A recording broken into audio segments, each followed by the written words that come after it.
ein Kind bei Eltern wohnt, dann wird er ja komplett versorgt. So, und ob man will oder nicht, ne, entsteht dieser Schuldgefühl. Und warum der steht? Weil die Eltern natürlich das auch ganz klar sagen. Es ist ja eine Sache, wenn man dem Kind sagt, hör mal, wir haben so und so viel Geld in dich investiert, so und so viel Zeit, das alles nachrechnen, ausrechnen und dann in die Rechnung einfach stellen. Und dann weißt du genau, aha, so viel Zeit und so viel Geld, wenn man das in Geld umrechnet, ist das so und so viel, also im Prinzip gut, einverstanden, ich schulde meinen Eltern so und so viel Geld und so viel Zeit.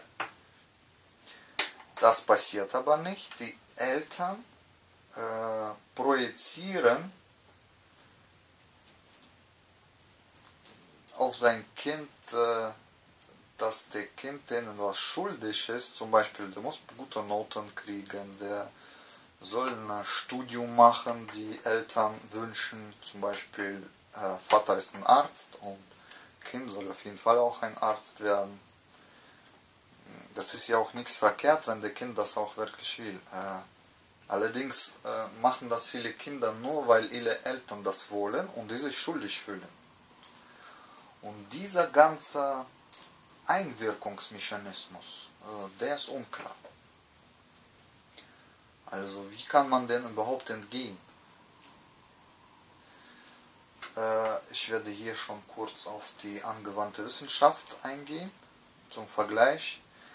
In angewandten Wissenschaft sagt man, es gibt bestimmte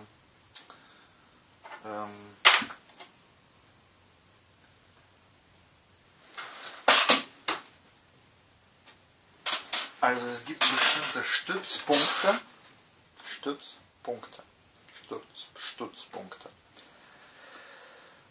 die Menschen ständig suchen. Und das ist laut angewandten Wissenschaft das größte Problem, also einer der größten Probleme der Menschen. Das hindert sie, einen weiteren Schritt zu machen im Leben, egal welchen. Genau die Stützpunkte. Ja. Und die Eltern sind für Kinder natürlich diese Stützpunkte. Man klammert sich an diese Stützpunkte im Leben so fest und will die überhaupt nicht loslassen. Allerdings, wie das Beispiel hier mit der Mutter und Sohn gut erklärt, man muss den Stützpunkt Mutter oder das Zuhause von allgemein Haus der Eltern, wenn man den verlässt, dann löst man sich von diesem Stützpunkt. Hier allerdings, wenn man diese Stützpunkte nicht erkennt, dass die existieren, dann wird man niemals sich von einem lösen wollen, außer man tauscht diese Stützpunkte und kriegt ein neues, auf was man sich festklammern kann. Ja? Das heißt, wegziehen von Mutter als Sohn, einfach wegziehen in eigene Wohnung, ist viel, viel schwieriger, als wenn man zu einer Freundin hinzieht. Dann hier werden die Stützpunkte getauscht, so gesehen. Wenn man aber in eine Wohnung alleine wegzieht, dann lässt man den Stützpunkt Elternhaus weg und hat eigentlich kein neues, weil man ist alleine und man muss alles selber machen. Das ist, man muss das erstmal begreifen, wie gravierend der Unterschied ist, wenn man alles gemacht bekommen hat, Essen, man hat Geld gekriegt, wenn man nicht gearbeitet hat, dann, okay, vielleicht nicht viel, aber ist ja egal. Dann alles bezahlt bekommen, die Sachen musste er sich nicht selbst kaufen. dann gewaschen wurde wahrscheinlich auch für ihn. Also ich sag mal, vielleicht nicht immer, nicht so. Zu Hause aufgeräumt, geputzt und so weiter und so fort. Das hat wahrscheinlich alles die Mutter gemacht. Also nicht immer, aber trotzdem möglich. Und wenn man dann ist das ist das dann sehr riesiger Stützpunkt, denn wenn man alleine in einer Wohnung wegzieht, dann muss man alle die Sachen selber machen und noch muss man arbeiten, um die Wohnung zu bezahlen. Übrigens, Arbeit ist auch eine Art Stützpunkt und im Rahmen meiner Forschung werden wir das sehr detailliert untersuchen, aber ich habe schon einige Sachen ein bisschen herausgefunden, zum Beispiel, dass Arbeit auch ein Stützpunkt ist, und zwar ziemlich starker. Das löst die Aufgabe des Überlebens. Also wir haben bis jetzt 4 Arten von Aufgaben festgestellt, laut slawischer angewandten Wissenschaft. Das ist die Aufgabe des Zustands, Überleben, Steuerung, Verwaltung und Erschaffung. Ja? Und die Arbeit, also in den meisten Fällen, löst die Aufgabe des Überlebens und Zustandes, weil auf bestimmte Dauer, zum Beispiel Sie haben lange keine Arbeit und deswegen fühlen Sie sich auch schlecht, weil Sie erfüllen keine Funktion und also Sie sind der Meinung, Sie erfüllen keine Funktion und wahrscheinlich kriegen Sie ja noch von vielen Seiten gesagt, dass Sie eine Arbeit brauchen und man wirkt auf Sie ein und je länger Sie keine Arbeit finden, desto größer der Druck und dieser Druck, durch diesen Druck verschlechtert sich der Zustand. So gesehen, ja. Also, Schlussfolgerung, starke Einwirkung von Eltern auf das Kind. Ja? Ich nenne das einfach Koordinatensystem Eltern. KS abgekürzt. Eltern. Also, wir haben erstes Koordinatensystem, womit wir arbeiten müssen. Also dieser Gebiet ist ziemlich stark. Der Einfluss der Eltern auf ihre Kinder.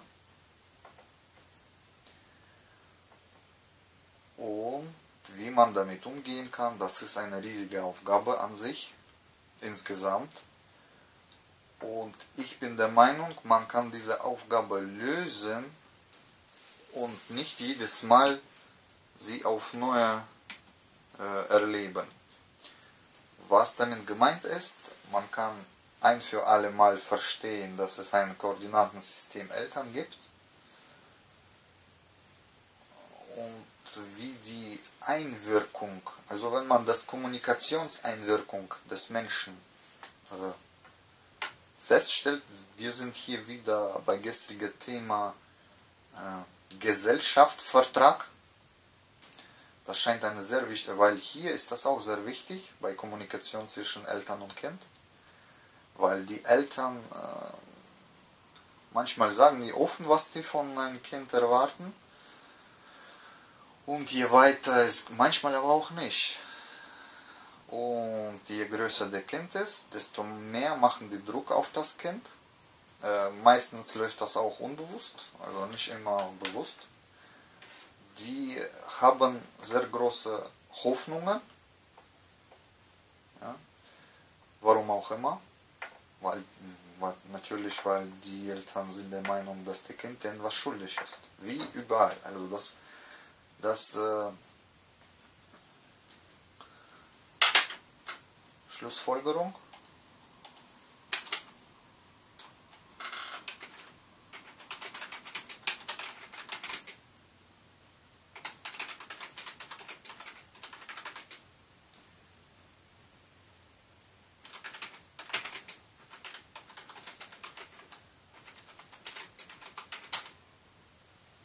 Also ganz wichtige Schlussfolgerung.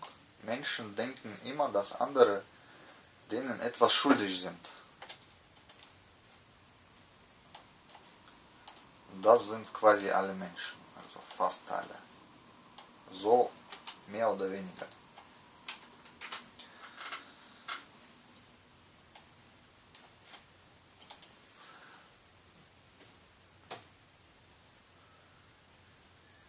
Deswegen ist die Aufgabe hier zu lernen, dass niemand jemandem etwas schuldig ist. Außer man schließt einen Vertrag mit der Person ab, wo genau beschrieben ist, wenn ich für dich etwas mache, dann erwarte ich diese folgende Gegenleistung. Wenn diese Gegenleistung nicht erfüllt ist, dann kann man laut Vertrag der Meinung sein, dass die andere Person deren was schuldig ist. Weil laut Vertrag hat diese Verpflichtungen nicht erfüllt. Gibt es diesen Vertrag nicht, und dieser Vertrag ist ganz wichtig, weil das Erkennen der heutigen Menschen, dass die nach diesem Prinzip leben, ist überhaupt nicht zu sehen. Also keiner erkennt das und keiner will das erkennen, auch wenn man ganz genau ins Gesicht das sagt, dann sagen die, nö, das ist deine Meinung und die Realität ist ganz anders.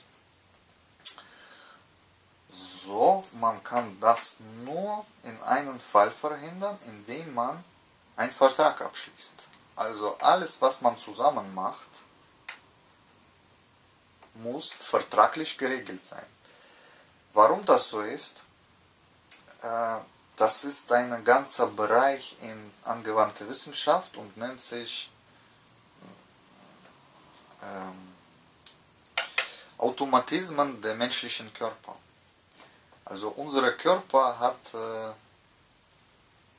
auch ein automatisches System, was absolut autonom läuft, ohne dass wir bewusst das wahrnehmen. Und unter anderem werden da auch die Kommunikationsfähigkeiten,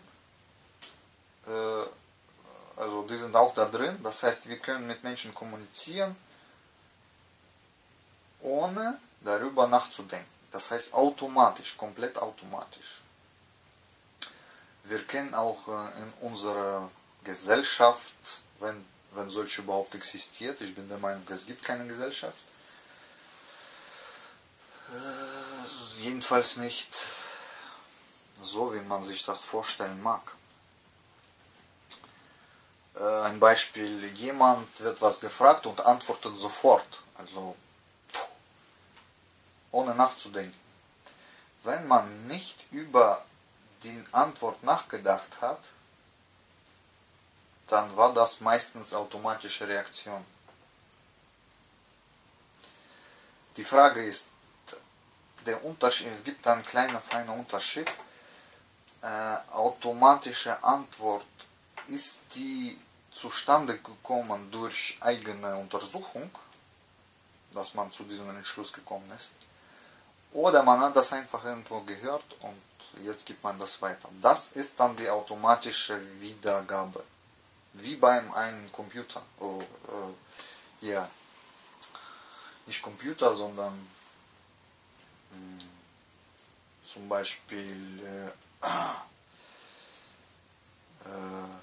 Aufnahmegerät. Ja?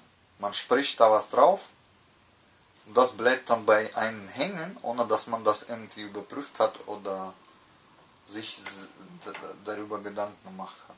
Also das untersucht. So. Also Menschen denken immer, dass andere denen etwas schuldig sind.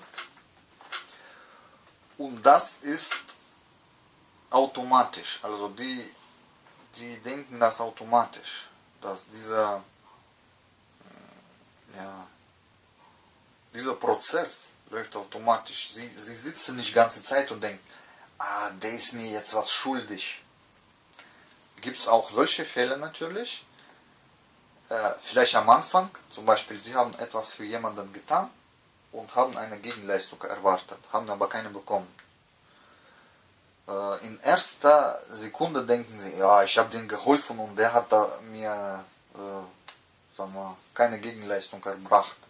Am Anfang kann die Gedanke so klingen, allerdings nach einer Woche denken Sie nicht bewusst mehr darüber, sondern es läuft automatisch ab. Sie konstruieren oder das automatische System der Kommunikation mit dieser Person oder überhaupt mit anderen auch, wird dann so aufgebaut, dass sie automatisch dieser Person neue Aufgaben geben, damit der ursprüngliche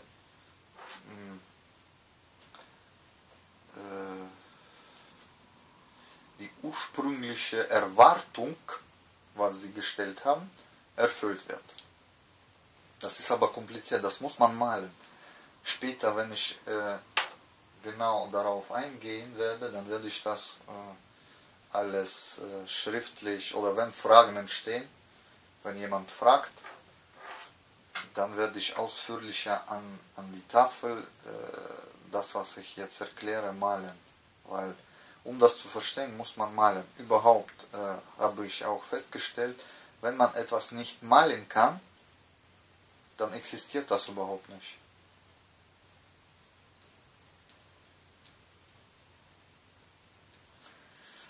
Deswegen,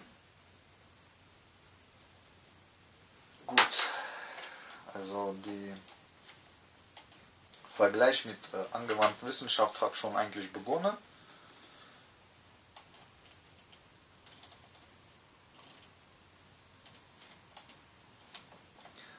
Ich werde aber natürlich noch viel weiter darauf eingehen, etwas später. So, die nächste Frage, meine Frage, wie erkennt man in NLP das Problemdenken?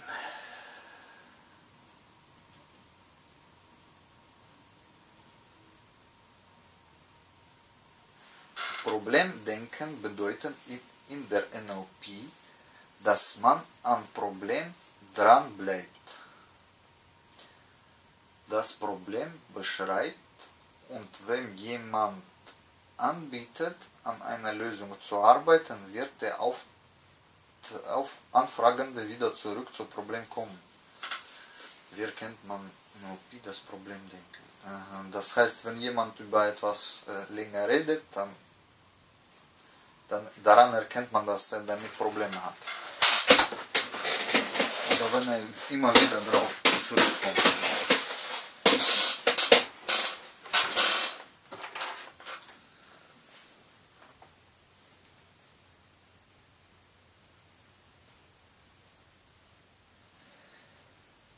Auch das Metaprogramm weg von hinzu erkennt man dort oft.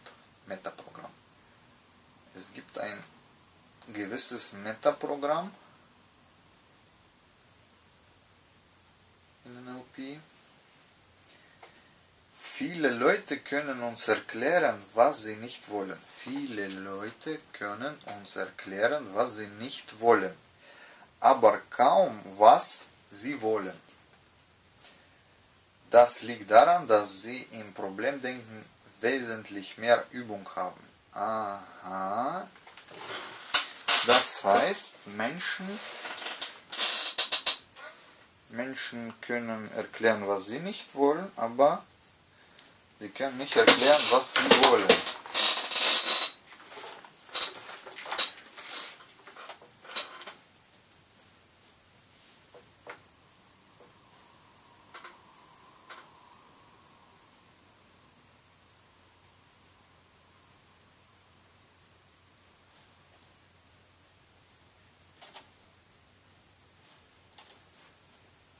Aussage von NLP Master.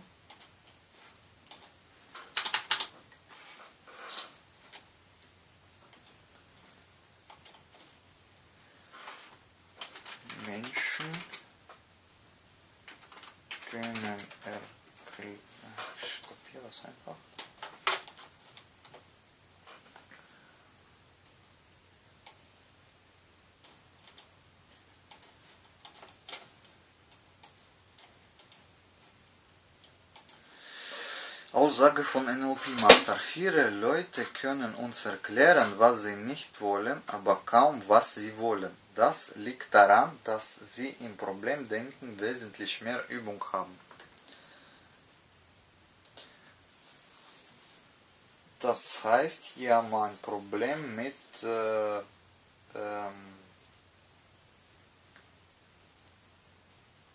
Endinzident oder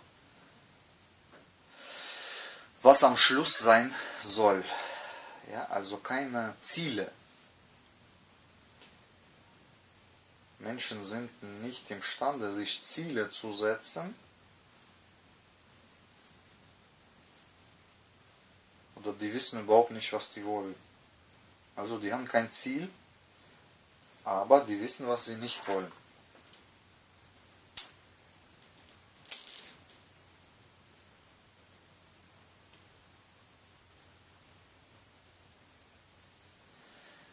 Also das liegt daran, dass sie im Problemdenken wesentlich mehr Übung haben. Das heißt, könnte man sagen,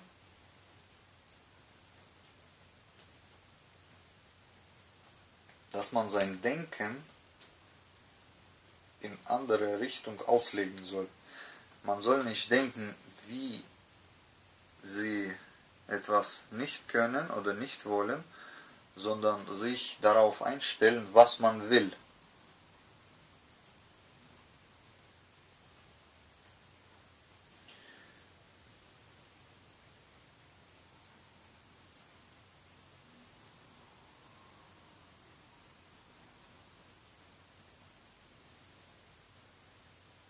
Was man will. Gut, gute Aussage, interessant. NLP spricht deswegen auch von positiver Formulierung des erwünschten Ziels. Nicht mit positivem Denken zu verwechseln, das oft missverstanden wird. Okay, positive Formulierung der erwünschte Ziel. Aha. Also es gibt eine positive Formulierung, ein erwünschtes Ziel und negative. Zum Beispiel, ein Mensch hat ein Ziel, aber der denkt die ganze Zeit, warum das nicht funktionieren wird. Es geht darum nicht, es geht darum nicht, darum nicht, darum nicht, darum nicht und darum nicht. Und warum geht es? Warum würde das klappen? Es würde darum klappen, darum klappen, darum klappen. Alles klar.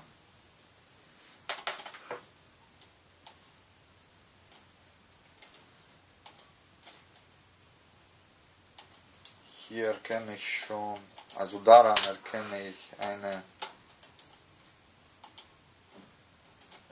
also in angewandten Wissenschaft gibt es auch in einer der Technologien, das heißt Rastrup, und das ist die Übung Nummer 9, also ich vergleiche hier schon mit den angewandten Wissenschaft, slawischen angewandten Wissenschaft, und das ist die Übung Nummer 9.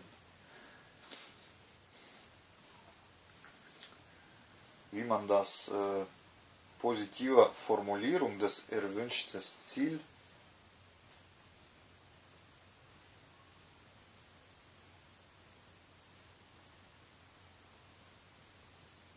also positive Formulierung der erwünschten Ziel. Warum klappt es? Also warum nicht klappt auf das, warum klappt, umprogrammiert. Wahrscheinlich wird das in NLP. So.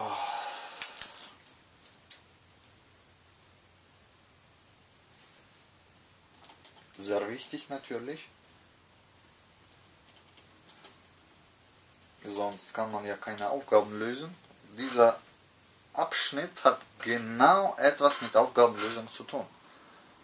Obwohl die NLP die Aufgabe nicht als solches sieht, kann man schon jetzt erkennen, dass zum Beispiel bei diesem Fall eine der Übungen dazu da ist, um Aufgaben zu lösen.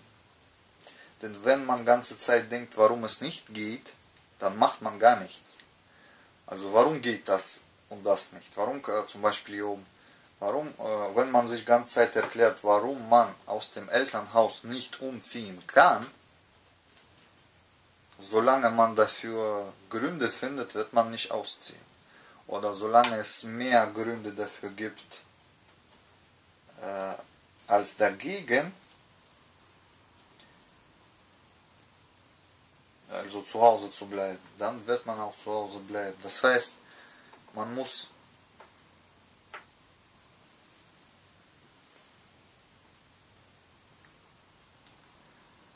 also das Ziel ist ja zum Beispiel ausziehen. Man sagt sich aber, warum es nicht gehen wird. Und das über die ganze Zeit. Dann wird es auch nicht gehen. Das ist ja klar. Aber das Ziel ist ja wegziehen. Das hat man sich als Ziel schon gesetzt. So wird man dieses Ziel dann nie erreichen. Das heißt, man muss sich hier umstellen. Das eigenes Denken. Also das ist eine der Aufgaben, die sind auf jeden Fall für Aufgabenlösung wichtig sind. Denn wenn man sich ein Ziel gesetzt hat, zum Beispiel, ist das von wichtiger Bedeutung zu verstehen, wie man den Ziel erreichen wird und warum es klappen soll. Welche Merkmale es gibt, wie es funktionieren wird und nicht umgekehrt. Gut. Wer also zum Beispiel zur Frage, was er möchte, schnell in Sätze wie also diesen oder jenes, das will ich nicht mehr, verfällt, bleibt beim Problem. Also wer also zum Beispiel zur Frage, was er möchte, also was möchten Sie, die Frage, schnell in Sätze wie also dieses oder jenes, also dieses oder jenes, das will ich nicht mehr, verfällt, bleibt beim Problem.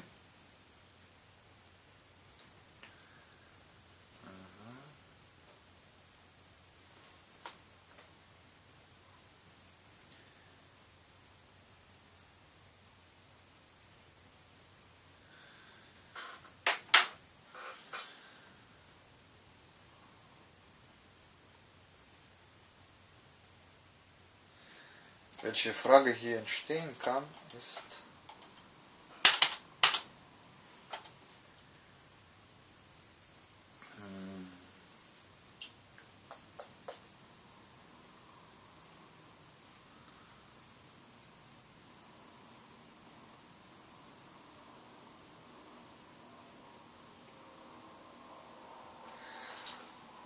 warum laut NLP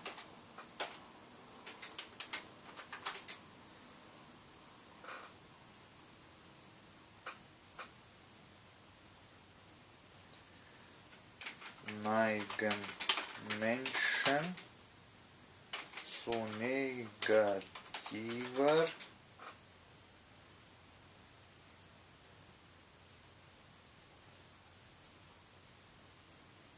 Formulierung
Frage, warum laut NLP neigen Menschen eher zu Problemdenken als zu Lösungsdenken?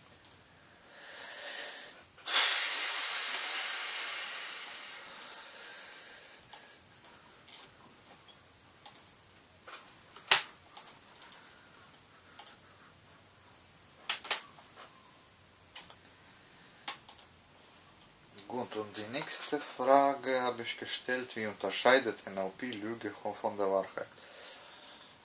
Also, zum Beispiel sage ich jetzt, dass in slawischer angewandten Wissenschaft das Unterschied von Lüge und Wahrheit spielte eine der fundamentale Rolle. Das ist am Anfang das Wichtigste, zu lernen, die Lüge von der Wahrheit zu unterscheiden. Natürlich kann das am Anfang vielleicht nicht so perfekt klappen, aber wenn man damit arbeitet, dann stellt man fest, dass es von wichtiger Bedeutung ist. Und NLP, auf meine Frage, NLP Master, wie unterscheidet NLP Lüge von der Wahrheit, hat diese Antwort gegeben: NLP ist vorsichtig, was Lüge und Wahrheit betrifft. Was dieser Satz bedeuten mag, ist unklar, also die ist vorsichtig. Es gibt Menschen, die absolut überzeugt sind von dem, was sie sagen, auch wenn es an sich eine Lüge ist. Also aus eigener Forschung habe ich festgestellt, dass alle Menschen überzeugt sind in dem, was sie sagen. Alle. Also wenn jemand etwas sagt, dann ist er hundertprozentig dessen überzeugt. Nur die Überzeugung schwindelt, wenn man dann die richtigen Fragen stellt. Wenn ein Mensch noch, wie soll ich das sanft ausdrücken?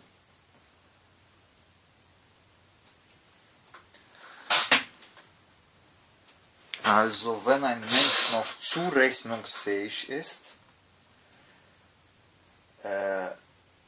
dann überlegt er sich, was er da gesagt hat. Also wenn man eine Frage stellt zu dies oder jenes, also wenn ein Mensch zurechnungsfähig ist, dann überlegt er sich das. Wenn er das nicht mehr ist, also nicht mehr zurechnungsfähig, dann wird er so lange auf seine, wie steht hier, wird er so lange darauf bestehen, dass das, was er sagt, die einzigste Wahrheit und nichts als die Wahrheit ist. Meistens wollen solche Menschen nicht weiter darauf forschen. Ganz klar warum. Also ich habe am Anfang vielleicht nicht ganz verstanden, aber jetzt ist das ganz klar. Ein Beispiel: Ein Arzt studiert 5 Jahre Medizin. Alles in diesen 5 Jahren hat ihm erklärt, dass Medizin richtig ist und dass es funktioniert und man soll das machen, dies und jenes. Der hat die Sachen auswendig gelernt und alle Professoren, alle Schüler, die ganzen Krankenhäuser, das alles hat auf ihn eingewirkt, die 5 Jahre. Und nach diesen 5 Jahren, wenn jemand zu denen kommt und sagt, zum Beispiel ein Arzt macht eine Aussage und jemand anderes, der kein Arzt ist, sagt oder stellt eine Frage, zum Beispiel: Was ist das Ziel des Medizins? Also welches Ziel hat die Medizin? Dann, wenn der Arzt zurechnungsfähig ist, dann sagt er, das Ziel ist, dass alle Menschen gesund bleiben. Das heißt, 100%ig Menschen gesund bleiben. Also ein zurechnungsfähiger Arzt würde dann so antworten. Weil eine andere Antwort bedeutet Unzurechnungsfähigkeit. Ich kann es auch erklären, warum, aber nicht jetzt. So, dann sagt der Fragende aber zum Beispiel, und seit wann haben Sie dieses Ziel? Seit es Medizin existiert, sagt der Arzt. Dann kommt die andere Frage, und warum ist das noch nicht eingetreten? Warum gibt es, also wenn man heutige Statistiken betrachtet, also wenn wir nicht mehr Kranke haben, dann auf jeden Fall nicht weniger. Also es ist entweder das gleiche geblieben, plus minus, aber die Statistik sagt, es ist sogar mehr Kranke geworden als das ist ständig zunehmend. Und da sieht man direkt, dass der Ziel nicht mit der Wirklichkeit übereinstimmt. Ja, und das ist ganz klar. Und wenn man darauf eine Frage stellt, warum das so ist, hat man versucht, die Heilungsmethoden oder wie die auch heißen, da irgendwie neu zu überdenken. Und dann werden sie von den Arzt angegriffen, spätestens hier. Ja, der wird ihnen lange erklären, dass die Medizin eine Forschungsabteilung hat und es wird geforscht und es würde schon viel erfunden gegen viele Krankheiten. Allerdings antwortet er nicht auf ihre Frage. Und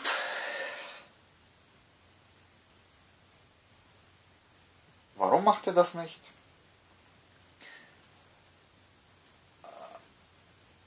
Weil wenn er zugeben würde, dass Medizin durch Schwierigkeiten hat, dann ist das dann konfrontiert sein Glaubenssatz, was der 5 Jahre gelernt bekommen hat, mit dem, was ich als eine Person dem erkläre oder frage.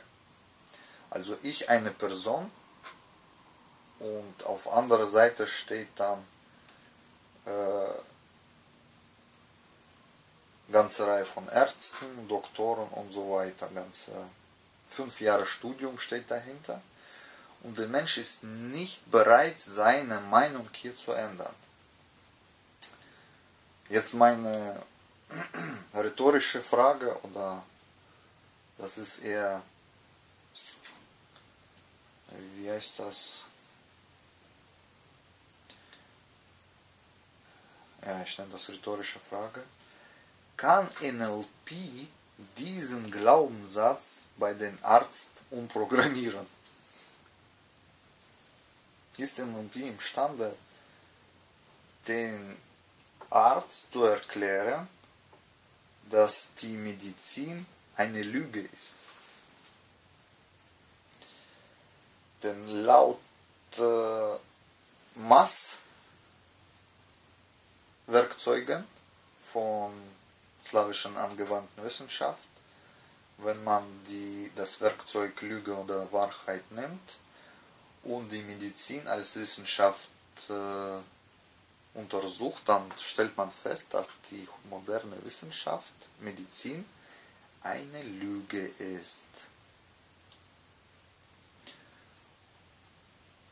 Und das kann man auch beweisen. Aber es geht jetzt nicht darum. Geht jetzt uns darum, um Wichtigkeit von einem Werkzeug wie Lüge oder Wahrheit überhaupt zu verstehen. Wie wichtig dieser Instrument ist, zum Beispiel bei meiner Forschung, was ich mache. Ohne dieses Instrument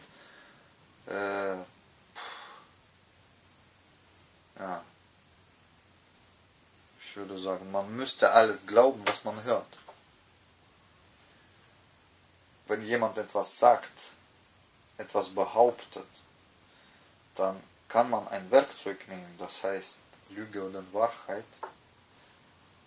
dieses Werkzeug an diese Aussagen dran stellen und sehen, ob das Lüge oder Wahrheit ist, was da gesagt wird.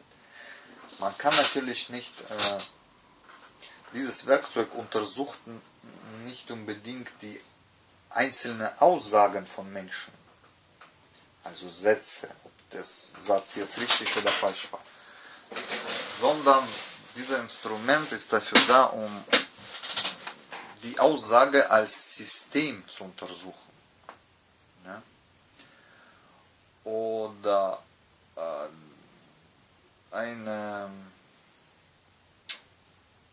also wenn man etwas macht, zum Beispiel in NLP programmiert man die Glaubenssätze um, die Werte werden umprogrammiert. Und das ist ein ganzes System. Man kann dieses Werkzeug nehmen und untersuchen, ob das, also NLP an sich, ob das Lüge oder Wahrheit ist. Das werden wir dann später anschließend alles machen.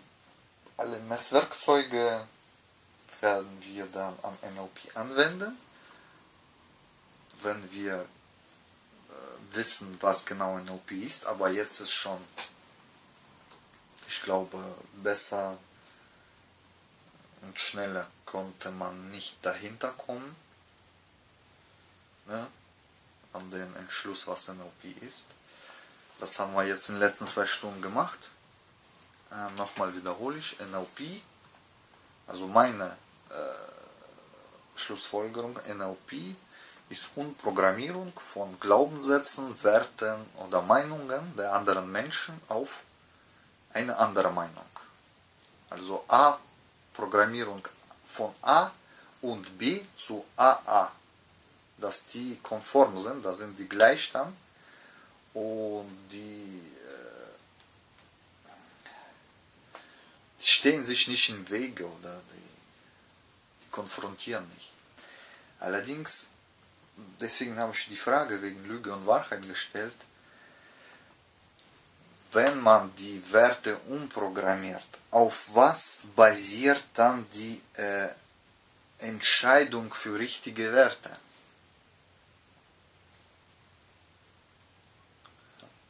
Also meine Frage,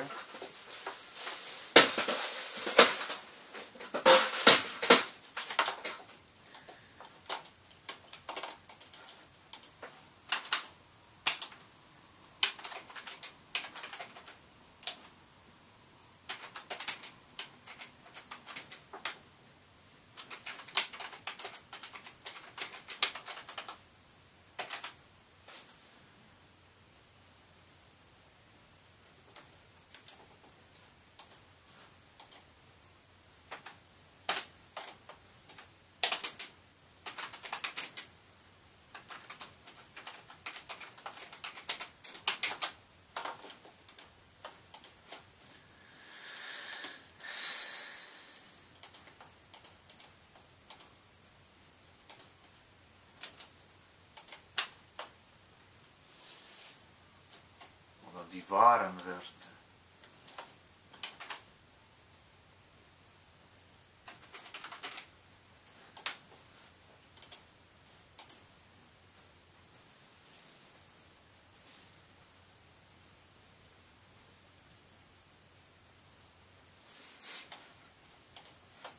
Nochmal, wie unterscheidet NLP Lüge von der Wahrheit? NLP ist vorsichtig, was Lüge und Wahrheit betrifft. Es gibt Menschen, die absolut überzeugt sind von dem, was sie sagen, auch wenn sie es an sich eine Lüge ist. NLP spricht eher von Inkongruenz, also Widerspruch. Inkongruenz ist Widerspruch. Also NLP spricht von Widerspruch. Also NLP spricht nicht von Lüge oder Wahrheit, sondern nur Widerspruch. Also laut NLP gibt es keine Lüge oder Wahrheit, gibt es nur Widerspruch. Wenn die Werte und die Handlungen, Schlussfolgerung,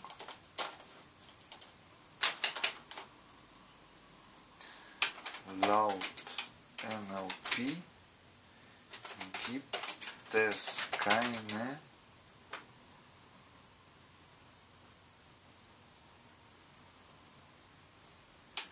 Lüge oder Wahrheit,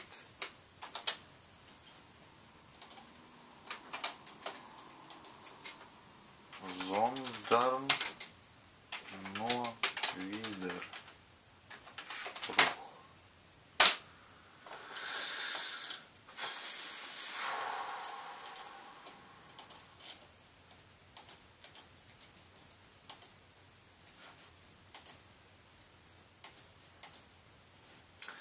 Sondern nur Widerspruch. Wenn die Worte und die Handlung, ich übersetze nochmal Inkongruenz, um genau zu wissen, was das ist.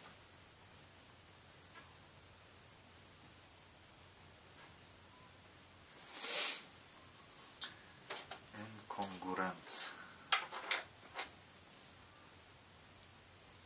bezeichnet eine Nichtübereinstimmung im Gegensatz zu Kongruenz. Widerspruch, Nichtübereinstimmung.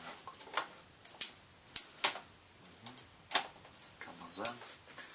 Wenn die Worte und die Handlungen zum Beispiel im Widerspruch stehen oder der Anfang des Satzes nicht mit dem Schluss konform geht, dann stimmt etwas nicht. Ob es eine bewusst ausgesprochene Lüge oder eine unbewusste Inkongruenz ist, dafür ist NLP nicht zuständig. Also NLP, also wie mein Schluss war richtig,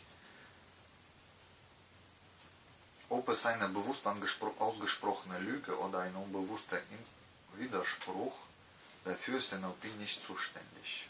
Also NLP unterscheidet nicht zwischen Lüge oder Wahrheit bei der Programmierung. Allerdings wird dann nachgefragt, ob der Sache auf den Grund zu gehen, um der Sache auf den Grund zu gehen.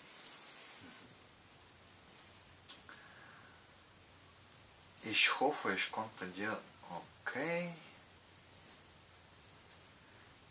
gut.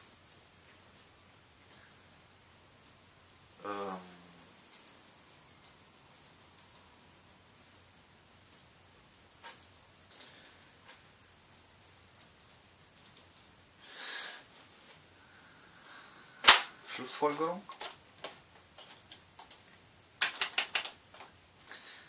NLP als solches ist nur ein kleines Teil der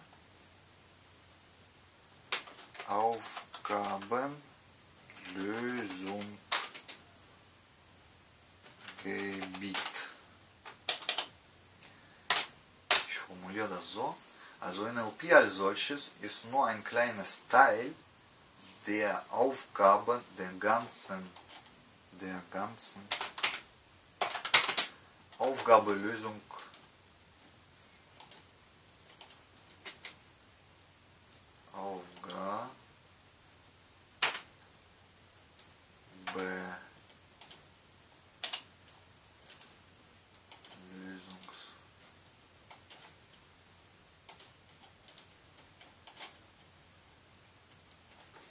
NLP ist nur ein kleiner Teil der ganzen Aufgabenlösungsgebiet. Das heißt,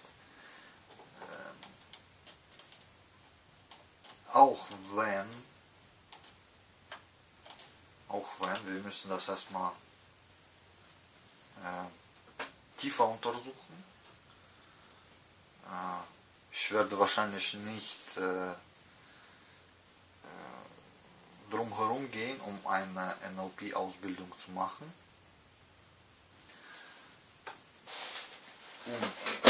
Um dann endgültig zu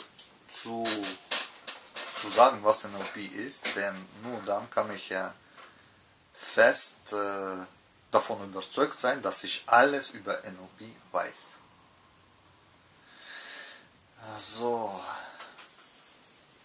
Das heißt, die Schlussfolgerung, NLP als solches ist nur ein kleines Teil der ganzen Aufgabenlösungsgebiet. Das heißt, auch wenn, also man muss erstmal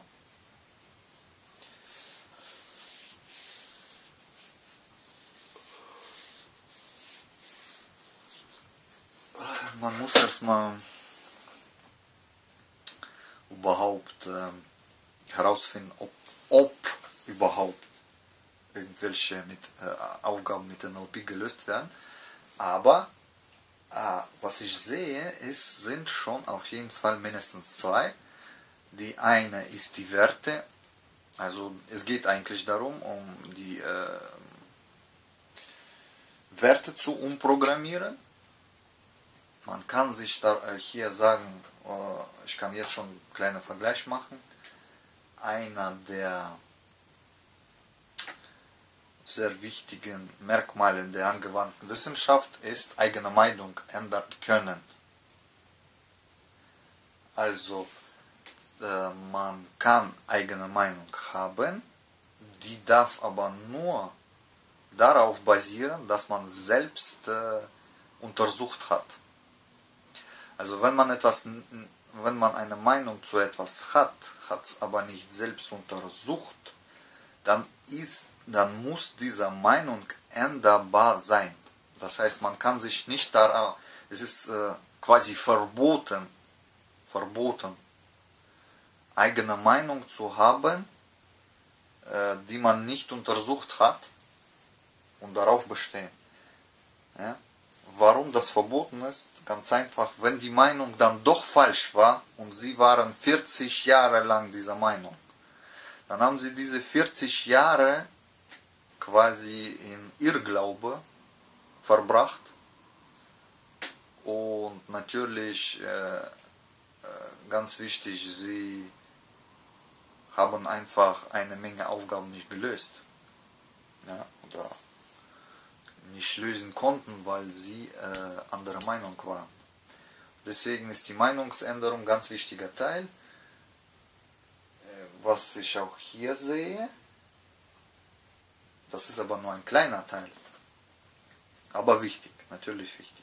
Allerdings wird hier auf Meinungsänderung so eingegangen, was die Meinung selbst angeht, steht dann ein bisschen anders. Ja. Ich habe auch hier gefragt, was sind laut NLP Glaubenssätze und warum entstehen Glaubenssätze laut NLP. Glaubenssätze sind Kriterien, über die wir Menschen funktionieren. Sie können hilfreich sein oder uns im Weg stehen. In krassen Fällen, als Beispiel, jemand sagt, ich kann nichts, spricht einen Glaubenssatz an.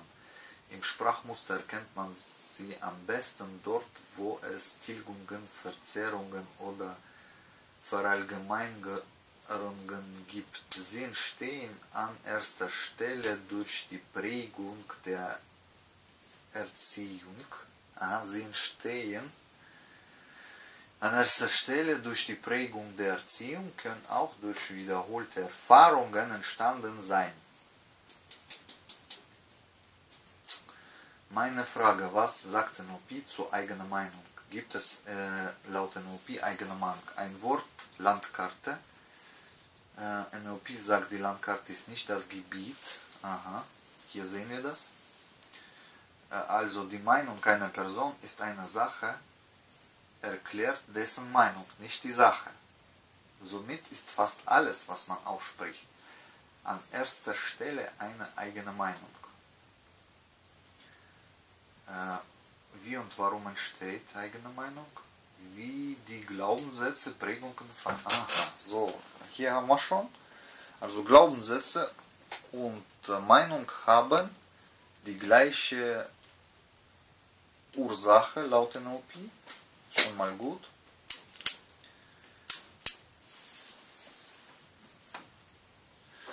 Warum gibt es verschiedene Glaubenssätze? Was sind denn Glaubenssätze?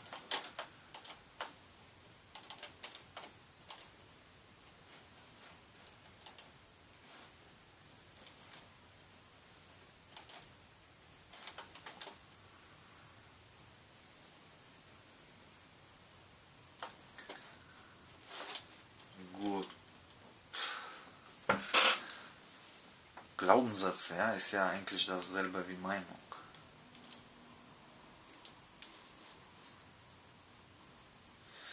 Gut, dann fassen wir das zusammen.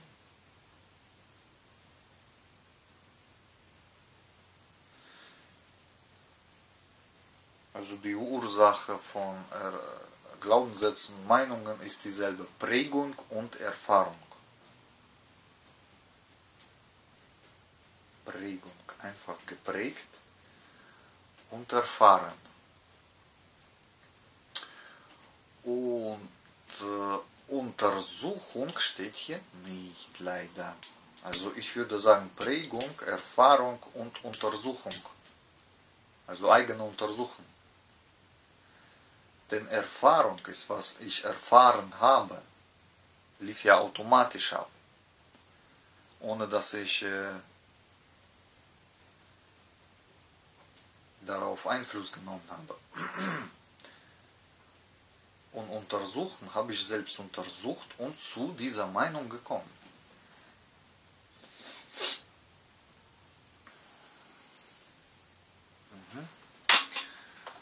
Ich würde das auf jeden Fall.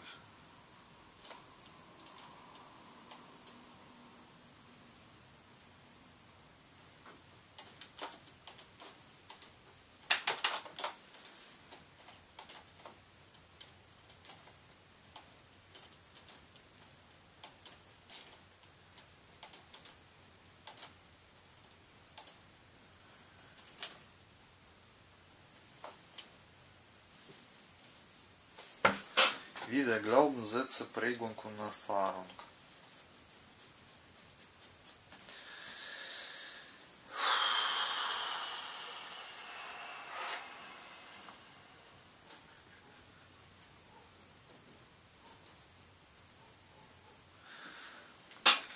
Schon mal gut. Ist laut NLP wichtig, die eigene Meinung auch ändern können? Das ist die Frage, was ich gestellt habe. Wenn ja, wenn die eigene Meinung nicht mehr im Leben weiterhilft, ja. Wenn sie hilfreich ist, ist es ebenso wichtig, sie gut vertreten zu können. Die Mischung macht's. Aha. Gut.